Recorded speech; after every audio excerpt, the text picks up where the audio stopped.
नमस्कार, रामात maths classes में आपका एक बार फिर स्वागत है। पिछले वीडियो में हमने दूसरा जो चैप्टर है औसत, उसके अंतर्गत हमने कुछ जो प्रश्न थे उनको हमने हल किया था। इसके अंतर्गत पहला जो वीडियो था उस वीडियो में हमने राशियों की संख्या कैसे ज्ञात की जाती है या राशियों का औसत कैसे करते हैं या राशियों की संख्या को किस तरह से ज्ञात किया जाता है, उसको हमने बहुत ही सरल तरीके से सीखा था। साथ ही जो दूसरा जो वीडियो था औसत पर आधारित, उस वीडियो में हमने जब नए व्यक्ति शामिल होता है उस समय औसत पर क्या फर्क पड़ता है, या जो व्यक्ति है वो उसमें से कम हो जाए या कुछ और व्यक्ति जुड़ जाए तो उस पर औसत पे क्या प्रभाव पड़ता है, या औसत में जितनी वृद्धि होती है थोड़ी औसत में जब कमी होती है तो उससे हम किस तरह से प्रश्नों को हल कर सकते हैं। तो ये सारी चीज़ें हमने उस वीडियो में देखी थी। तो जो साथी पहली बार इस चैनल के साथ जुड़े हैं, इस वीडियो को पहली बार देख रहे हैं, तो सबसे पहले तो मैं उनसे आग्रह करूंगा कि आप इस चैनल को एक बार सब्सक्राइब कर दीजिए। जो कंटिन्यू जो वीडियो बन रहे हैं चैप्टर वाइज, उनसे आप कहीं भी वंचित नहीं होंगे और आपको बहुत ही बेहतरीन जो प्लेटफॉर्म आपको उपलब्ध हुआ है उस पर आपको सारी तैयारी करवाई जाएगी। उससे आप कहीं भी वंचित नहीं होंगे। तो इसके लिए ज़रूर हो गया आप चैनल को सब्सक्राइब कर दीजिए और साथ ही जो बेल आइकन है उसको भी आप प्रेस कर दीजिए, ताकि जब भी वीडियो अपलोड होगा तो उसका नोटिफिकेशन जो होगा वो आपको समय पर मिल जाएगा। अगर आपको वीडियो अच्छा लगे तो आप लाइक जरूर करें और अपने साथी जो है जो आपकी ही तरह तैयारी कर रहे हैं उनके साथ वीडियो को शेयर जरूर करें, ताकि उनको भी इससे बेनिफिट मिलता रहे। ठीक है, तो आज का जो वीडियो है उसमें हम बात करेंगे औसत पर आधारित कुछ और अच्छे जो प्रश्न है जो कंपटीशन में आने लायक, उन पर हम चर्चा करेंगे। साथ ही जो औसत चाल जो है उनको किस तरह से ज्ञात की जाती है उसको भी हम बहुत ही विस्तृत और सरल तरीके से सीखेंगे। तो चलिए बिना समय गंवाए शुरू करते हैं आज का वीडियो।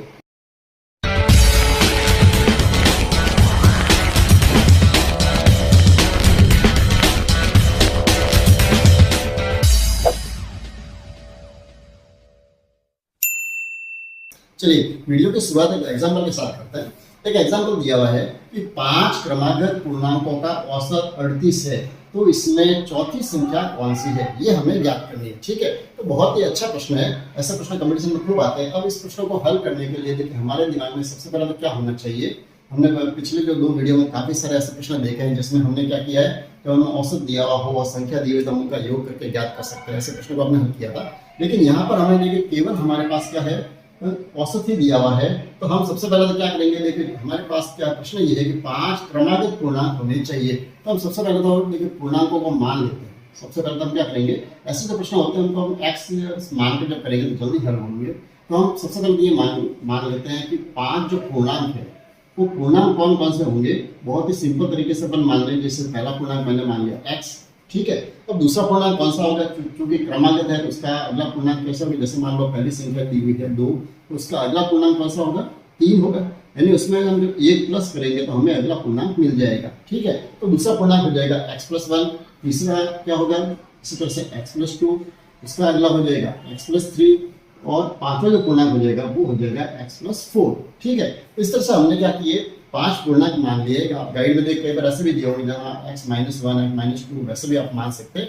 लेकिन अब क्या है, हम देखो बिल्कुल सिंपल तरीके से सीख रहे हैं, तो मैं नहीं चाहता कि कहीं भी अपन ज़्यादा शॉर्टकट की तरफ बढ़े। बिल्कुल सिंपल व्यवहारिक तरीके से प्रश्न हल करेंगे तब भी हमारा आंसर वैसे ही आएंगे। ठीक है, तो चलिए अब आगे बढ़ते हैं। अब हमारे लिए 5 पूर्णांक हमें दिए हुए हैं, साथ ही में क्या दिया, औसत दिया हुआ है। हम सिंपल सा देखिए औसत का जो फॉर्मूला है, जो हमने प्रश्नों में बहुत सारे हल किए हैं, औसत का फॉर्मूला क्या है। जो साथी पहली बार जुड़े हैं इस चैनल के साथ उनको बता दूं कि सबसे पहले तो क्या करेंगे, राशियों का योग बट्टा राशियों की संख्या। ठीक है, बहुत ही सिंपल सा फॉर्मूला है। आप कक्षा 6 से लगाकर जहाँ तक भी आपने पढ़ाई की है मैथ्स की, उसमें आपके बहुत सारे प्रश्न ऐसे औसत पर आए होंगे, आपने हल भी किए होंगे। तो उसी तरीके से हम बिल्कुल सिंपल तरीके से हल करेंगे। देखिए यहाँ पर औसत हमारा दिया हुआ है तो हम औसत की जगह सीधा लिख देंगे 38। ठीक है, अब हमें क्या करना है, राशियों का योग करना है। यानी जो पूर्णांक दिए हुए हैं उनका योग करना है। सारे पूर्णांक दिए हुए हम इनका योग कर देते हैं। देखिए पहला पूर्णांक है x, दूसरा कौन सा है x+1, तीसरा है x+2, चौथा है x+3 और पांचवा है x+4। ठीक है, अब इन सब का हम क्या करेंगे, योग कर देंगे। और बट्टा जो है वो राशियों की संख्या, तो संख्या कितनी है, 1 2 3 4 और 5। कितने पूर्णांक है, 5। तो बहुत ही सिंपल तरीके से देखिए हम उसी तरीके से करेंगे जैसे हम एक्स वाले प्रश्नों को हल करते हैं। अब देखिए पहले सबसे पहला काम तो ये कर देते हैं, इसको हम थोड़ा सा सिंपल कर देते हैं। यहाँ पर देखिए इनको प्लस कर दीजिए, x कितना हो गया, 2x 3x 4x और 5x। x तो हो गए कितने, कुल मिलाकर 5x प्लस। अब देखिए गणित की संख्या कितनी हो गई, 1 प्लस 2 कितना हो गया, 3 और 3 हो गए 6 और 4 कितने हो गए, 10। ठीक है, बट्टा है 5। अब यहाँ से इस 5 का कर दीजिए पक्षांतर, ठीक है। तो जब पक्षांतर करेंगे तो प्रश्न थोड़ा बड़ा हो सकता है या 5 कॉमन लेके काट भी सकते हैं, जो भी आपको सिंपल लगे। लेकिन मैं बिल्कुल, क्योंकि जब मैं ये जानता हूँ कि हमारे साथ जो चैनल के साथ जुड़े हैं वो हो सकता है कि सारे में से बहुत ज़्यादा होशियार नहीं हो, तो उनको बहुत ही सरल तरीके से समझाना बहुत आवश्यक होता है। तो हम पहले इनको बहुत ही सिंपल तरीके से ही करेंगे। देखिए 5 जो है भाग में है, तो हम पक्षांतर करेंगे, ये कहाँ चले जाएंगे, गुणा में। तो सबसे पहले तो हम इसको गुणा में भेज दीजिए। यहाँ पर आपके क्या बच जाएंगे, 5x प्लस 10। ठीक है, बहुत ही सिंपल तरीके से हम इसको हल करेंगे। अब 38 को 5 से गुणा कर दीजिए। 5 का गुणा 8 से कर दिया, कितना हो गया, 8 पंजे 40, हासिल कितना हो गया 4, 5 दिया 15, 15 और 4 कितना हो गए 19, 190 हो गई ये। अब यहाँ क्या बच गए, 5x प्लस 10। ठीक है, अब देखिए सिंपल सा पक्षांतर करते हैं। ये चर वाला पद है, ये अचर पद है, तो सबसे बड़ा जो मैथ्स वाला जो पद है उसको उसके साथ भेज देते हैं अपन। तो यहाँ देखिए क्या बचेगा, सिंपल से यहाँ तो देखिए 190 है। ठीक है, इधर जो गणित वाली संख्या इसका भी अपन पक्षांतर कर देंगे, तो यहाँ पर प्लस में है तो यहाँ आ जाएगी माइनस में, बराबर इधर क्या बच गया, केवल 5x। अब 190 में से हम 10 माइनस कर देते हैं, कितने बच गए 180, बराबर बच गए 5x। तो x की जो वैल्यू आ जाएगी वो कितनी आएगी, देखिए 5 गुणा में है, तो हम इसका पक्षांतर करेंगे, कहाँ जाएंगे, भाग में चले जाएंगे। और इसका भाग दे दीजिए, 5 का भाग दे दिया, कितना 5 दिया 15, पीछे बच जाएंगे 3, 5 30। तो x की जो वैल्यू आ गई वो कितनी आ गई है 36। ठीक है, अब देखिए यहाँ से अब प्रश्न को वापस पढ़ते हैं। अब अगर हमें x का मान कौन सा होगा, देखिए x जो हमने माना है वो कौन सा माना, पहला पूर्णांक, तो पहली संख्या तो हो जाएगी 36। ठीक है, अगर हमें पहली संख्या पूछी होती तो कौन सी होती, 36। अब हमें यहाँ प्रश्न में कौन सी पूछी, चौथी संख्या पूछी है, यानी चौथी जो संख्या वो कौन सी है, देखिए पहली, दूसरी, तीसरी और चौथी। यानी चौथी जो संख्या है वो है x प्लस 3। तो x का मान तो कितना आ गया 36, और उसमें 3 जोड़ दीजिए, यानी कितना आ गया 39। ठीक है, तो इस तरह से हम बहुत ही सिंपल तरीके से इसका आंसर आप याद कर सकते हैं। और दूसरा जो मैं तरीका यहाँ पर जो बता रहा था आपको, जो थोड़े मैथ्स में जो थोड़े अच्छे हैं, जिनको पक्षांतर करना अच्छे से आता है, तो वहाँ पर इस प्रश्न को थोड़ा सा जल्दी भी कर सकते हैं। कैसे कर सकते हैं, देखिए जैसे ये जो 38 लिखा हुआ है और यहाँ पर क्या है 5x प्लस 10, इस दोनों में से मैं 5 को कॉमन ले लूँ। देखिए 5 को कॉमन लिया तो यहाँ पर क्या बच गया x, और यहाँ क्या बच गया 2। ठीक है, बट्टा क्या है 5, तो यहाँ पर 5 से 5 लेके कट हो जाएंगे, तो प्रश्न थोड़ा जल्दी हो सकता है। 38 बराबर यहाँ क्या बच गया x प्लस 2। ठीक है, अब 2 का हम पक्षांतर कर देते हैं, तो 38 में से 2 का पक्षांतर कर दिया तो कितने बच जाएंगे 36। तो इस तरह से भी हम आंसर ला सकते हैं। लेकिन देखिए मैं ये नहीं करता कि हर एक को ऐसे ही करना चाहिए। देखिए हमारा सभी का दिमाग अलग अलग होता है, और बिल्कुल सिंपल तरीका जो आपको अच्छा लगे, व्यवस्थित लगे कि नहीं मैं तो इस तरीके से कर सकता हूँ, उसी तरीके से आप प्रश्नों को हमेशा हल करें। आपके कंपटीशन में कभी भी प्रश्न गलत नहीं होंगे। और मेरा हमेशा से ही यही तरीका रहता है कि देखिए मैं कहीं पर भी आपको शॉर्टकट की तरफ नहीं दौड़ाऊंगा कि आप जल्दी से प्रश्न हल कीजिए। देखिए जल्दी दौड़ने के बजाय धीरे धीरे चलना, लेकिन सही चलना ज़्यादा अच्छा होता है। एक और अच्छे एग्जाम्पल की तरफ बढ़ते हैं। एक एग्जाम्पल है, एक कक्षा के सभी छात्रों के औसत अंक 59 है। ठीक है, तो कितने छात्र है वो हमें नहीं पता। ये यदि लड़कों का औसत 55 तथा लड़कियों का औसत 65 है, तो कक्षा में लड़कों की प्रतिशत संख्या बताइएगा, कितने प्रतिशत लड़के हैं। जब प्रश्न ही प्रतिशत में शुरू हो रहा है तो सबसे पहले हम इसमें क्या करेंगे, देखिए हमें न तो ये पता है कि लड़के कितने हैं या लड़कियां कितनी है, तो हम सबसे पहले तो ये मान लेते हैं कि कुल जो छात्र है, प्रतिशत में हमें हल करने, तो हम कुल छात्र क्या मान के 100 मान के इसको हल करते हैं कि कुल छात्र तो कितने मान लिया हमने 100 में, ताकि हमारा जो आंसर आएगा वो प्रतिशत में ही आएगा। ठीक है, हमें ज्यादा मुश्किल करने की आवश्यकता नहीं पड़ेगी। तो कुल छात्र तो हमने मान लिए, कितने हो गए 100। अब उसमें से लड़के तो हमने मान लिए x, तो इसमें से लड़के कितने हैं x। अब देखिए लड़के कितनी हो जाएगी, लड़के जो है x है, यानी 100 में से x का लड़का, तो 100 में से हम x को कम करेंगे तो वो पीछे बचेगी, वो क्या हो जाएगी लड़कियां हो जाएगी। यानी लड़कियां जो हो जाएगी वो हो जाएगी 100 माइनस x। अब 100 में से x को माइनस तो हम कर नहीं सकते, इसको ऐसे लिखेंगे। ठीक है, ये तो हो गया, हमने मान लिया। अब देखिए हम वही प्रश्न है जैसे हमने औसत वाला किया था, उसी तरह से इसको भी अपन हल करते हैं। कौन सा फॉर्मूला, उसी फॉर्मूले से औसत बराबर क्या होता है, राशियों का योग बट्टा राशियों की संख्या। ठीक है, अब देखिए यहाँ पर हम राशियों का योग भी करना पड़ेगा। तो योग हम कैसे करेंगे, यहाँ पर देखिए हमारे पास लड़कों की संख्या भी है, लड़के कितने हैं x, और उनका औसत कितना दिया हुआ है 55। तो हमने पिछले 2 वीडियो में बहुत सारे ऐसे प्रश्न किए, उसी का बोलेंगे। सबसे पहले औसत कितना दिया हुआ है, सभी का औसत दिया हुआ है 59, तो यहाँ पर हम लिख देंगे 59। ठीक है, अब यहाँ पर राशियों का योग हमें क्या करना पड़ेगा, देखिए लड़कों का योग भी लिखना पड़ेगा और लड़कियों का योग भी लिखना पड़ेगा, दोनों का योग लिखना पड़ेगा। तो सबसे पहले हम देखिए लड़कों का हिसाब लेंगे, तो लड़के तो कितने हैं x, तो लड़कों की संख्या हो गई x और लड़कों का औसत कितना है 55। तो इनका योग तो हमें ऐसे प्राप्त हो जाएगा जब इनका गुणा करेंगे तब। और लड़कियों का औसत हमें कैसे प्राप्त होगा, लड़कियों की संख्या कितनी है 100 माइनस एक्स, इस ब्रैकेट को बदल देते हैं, ये तो हो गया 100 माइनस एक्स, ये तो हो गई लड़की और इनका औसत कितना लिया लड़कियों का 65। ठीक है, इन दोनों का जब योग करेंगे वो तो हो जाएगा राशियों का योग। ठीक है, अब राशियों की संख्या लिखनी है तो कुल संख्या तो कितनी है हमको पता है 100, यहाँ तो हमने लिख दिया 100। ठीक है, अब देखिए पहला काम क्या करें, सबसे पहले वही जो हमने पिछले प्रश्न में भी किया था 100 का पहले तो हम पक्षांतर कर देते हैं ताकि प्रश्न थोड़ा सा हमें सिंपल लगे। यहाँ पर भाग में है तो यहाँ का आ जाएगा गुणा में, तो 100 का हम इससे गुणा कर देंगे तो यहाँ तो हो जाएगा 59 गुणा 100, 100 का गुणा हो जाएगा। वैसे सीधा भी कर सकते हैं लेकिन अपन लिखेंगे तो आपको कहीं भी ऐसे चूके नहीं।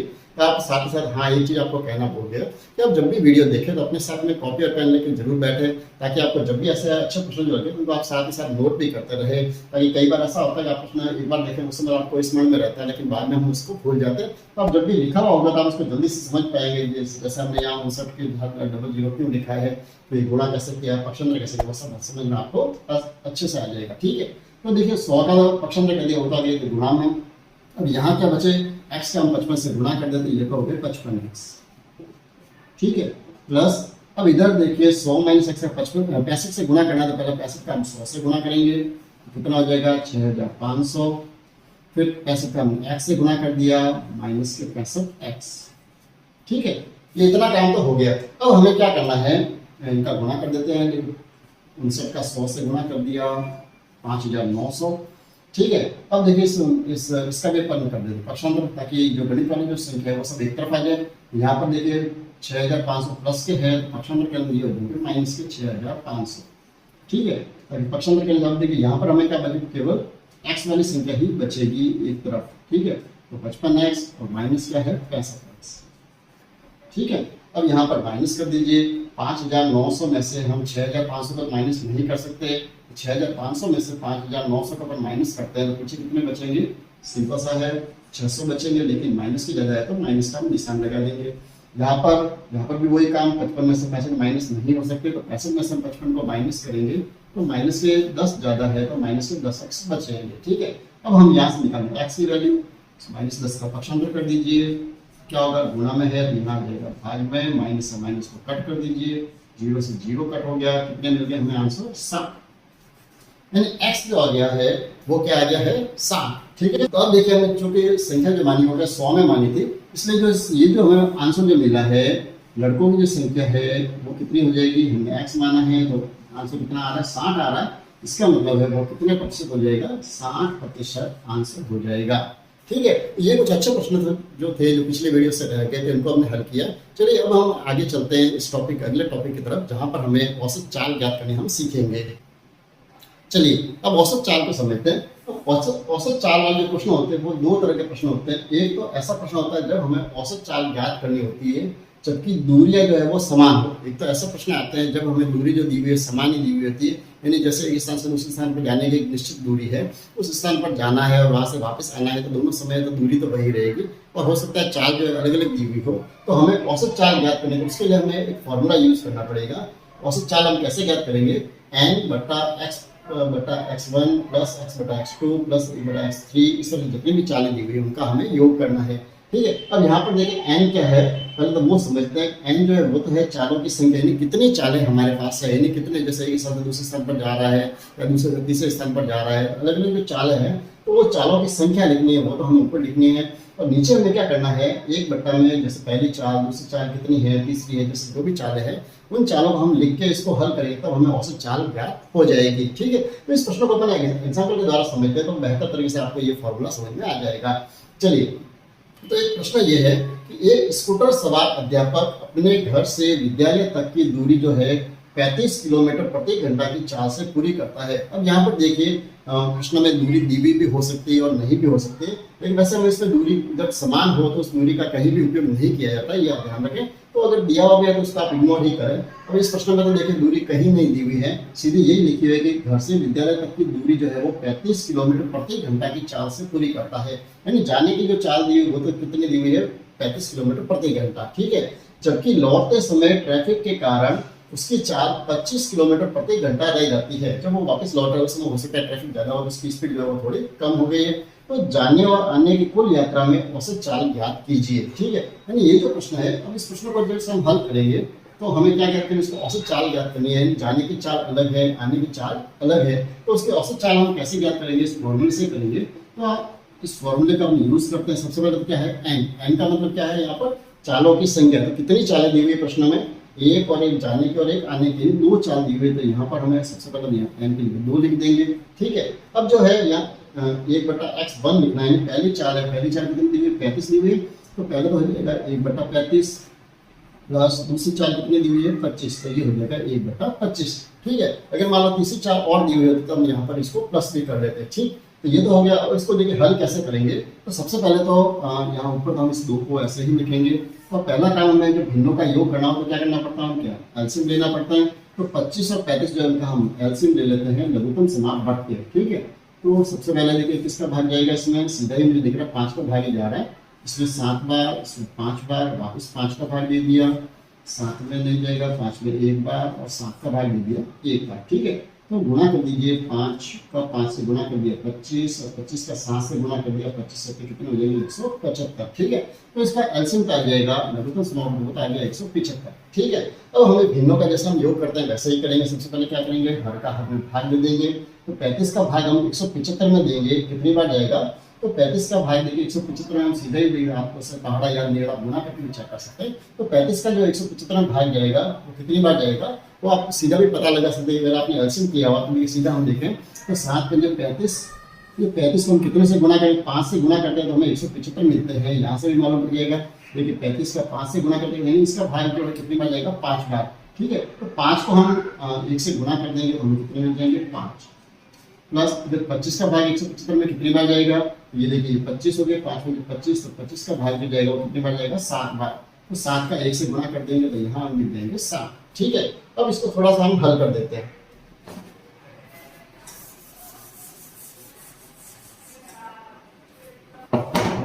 चलिए, अब इसको देखिए हल कैसे करेंगे। सबसे पहले तो ये 2 ऐसे ही लिख दिए होंगे और यहाँ पर कितने हो गए, 7 और 5 कितना हो गए, 12 और बढ़ता है 175। ठीक है, अब ऐसे जो प्रश्न जो आते हैं, अब उसमें देखिए ध्यान रखें कि हम इसको कैसे हल करेंगे।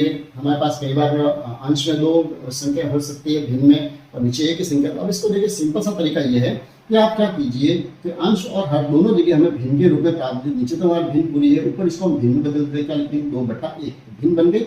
अब देखिए पहले इसको तो हमने लिख दिया पहले भिन्न, और ये जो बट्टा में इसका क्या हुआ, भाग में हो जाएगी।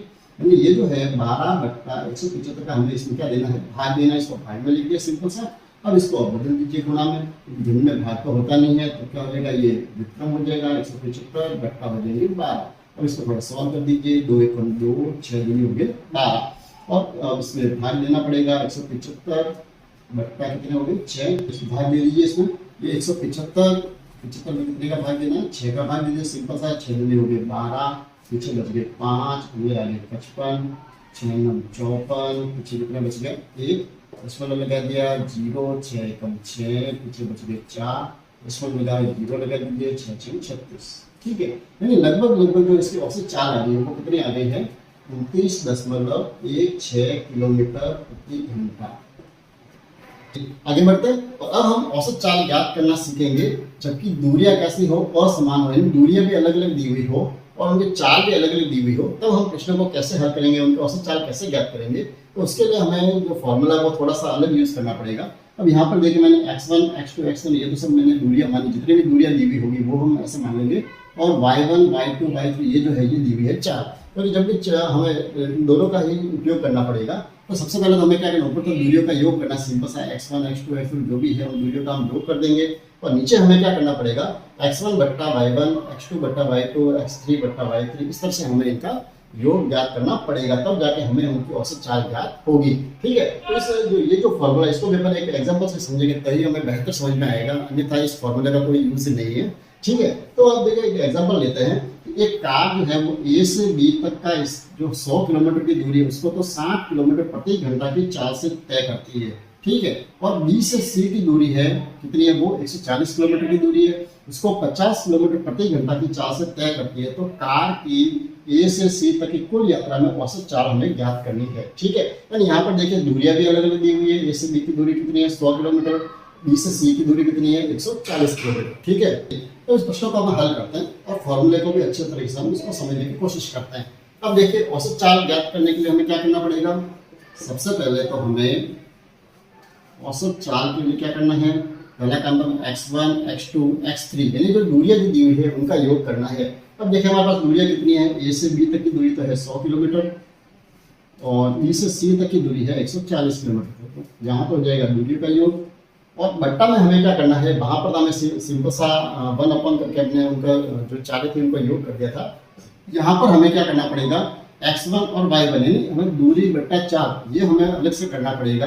तो देखिए पहली तो दूरी कितनी है, ए से बी की 100 किलोमीटर की दूरी है और उसकी चाल कितनी है 60 किलोमीटर, तो 100 बट्टा 60। दूसरी जो दूरी है वो कितनी है 140 किलोमीटर और इसकी जो चाल है वो कितनी है 50 किलोमीटर। ठीक है, तो यहाँ पर हमें थोड़ा सी मशक्कत ज़्यादा करनी पड़ेगी।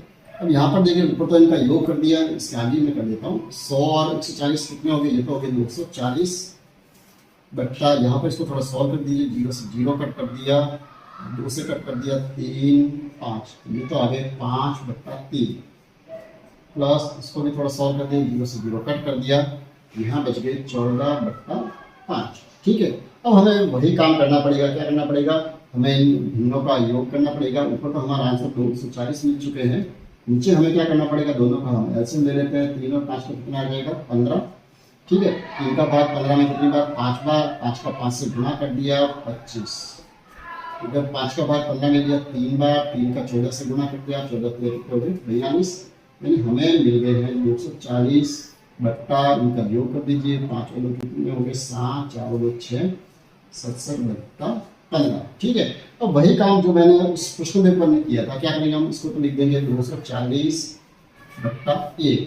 ठीक है, और इसको हम क्या करेंगे, पहले भाग में लिखेंगे और जब उसको रिवर्स करेंगे तो क्या आ जाएगा, देखिए 15 ऊपर आ जाएंगे और 67 जो है वो आ जाएंगे नीचे। ठीक है, अब इसको हमें सॉल्व करना पड़ेगा, थोड़ा बड़ा काम है यहाँ पर। तो पहले तो हम 15 का गुणा तो हम कर देंगे, देखिए 0 का 0 हो गया, 15 का 4 से गुणा कर दिया, 15 चौके 60, हासिल हो गए 6, 15 दूनी 30, 30 और 6 हो गए 36, तो 3600 बट्टा हो गया 67। ठीक है, अब इसमें क्या करना पड़ेगा, 67 का इसमें भाग देना पड़ेगा। वैसे 67 वैसे संख्या बहुत बड़ी है तो इसका हमें भाग देने में समय लगेगा। मैं यहाँ पर सीधा ही आंसर लिख देता हूँ ताकि आप समय की बचत भी हो जाएगी और इतना काम करना जानते हैं। तो जब इसमें भाग देंगे तो आपके आंसर लगभग औसत चाल जो मिलेगी वो बन जाएगी 53.73 किलोमीटर प्रति घंटा।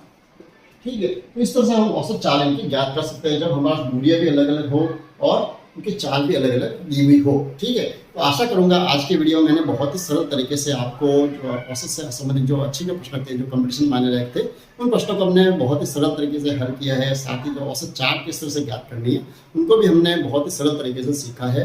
तो आप अपनी गाइड में जितने भी ये औसत से संबंधित जितने भी प्रश्न हैं उन प्रश्नों का आप बहुत ही बेहतर तरीके से आप हल कीजिए और बिना शॉर्टकट की तरफ गए आप बिल्कुल व्यवहारिक तरीका जो है हमारा सिस्टमेटिक तरीका, उसी तरीके से आप उनको हल कीजिए। और फिर भी आपको अगर उसमें कहीं भी दिक्कत आती है तो आप कमेंट्स में जरूर लिखें ताकि नेक्स्ट वीडियो होगा उसमें आपकी समस्या का सॉल्यूशन कर देंगे। तो चलिए आप अपना अभ्यास जारी रखिए और मिलते हैं अगले वीडियो में नए चैप्टर के साथ। धन्यवाद।